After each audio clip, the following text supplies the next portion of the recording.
Мен Николай Йосиф атында жалпы орто билим берүүчү мектеп 9 классын окуучусу Журай Орускул. Бул менин чоң атам. Мага үлгү болуп эмгек кылууну үйрөткөн чоң атам Журай Ширалиев 1916-жылы туулган. 12 жаш кураганда жетим калып, бирок ага карабастан айылдаштардын арасында эмгекчил бала, элдин уулу деген алкыштар менен өскөн. 1941-жылы Улуу Ата мекенин согушка аттанып, Сталин 333 аткычтар дивизиясында согуш майданында болгон. Эки жеринен оор жарадар болуп, госпиталга жеткирилген. 1944-жылы биринчи топтогу майып болуп, өз жергесине кайтып келген. Согуштан кайтып келгенден кийин бүт өмүрүн эмгек кылууга багыштаган.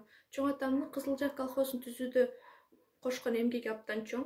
Андан тышкары Кыргыз СССРнин 3 жолку депутаты болуп шайланган. Чоң атам Сталин жана Жуковдун медалдарынын ээси, 2 жолу Ленин ордени менен сыйланган. Социалисттик эмгектин баатыры намын 1973-жылы алган. Чоң атам 2017-жылы дүйнөдөн кайткан. Чоң атам менин сыймыгым, баардыгыңарды келе жаткан жеңиш күнү менен куттуктайм. Эстели атын ар качан. Майдандан келбей калгандын, эл үчүн болот эр курман, элеси ошол армандын.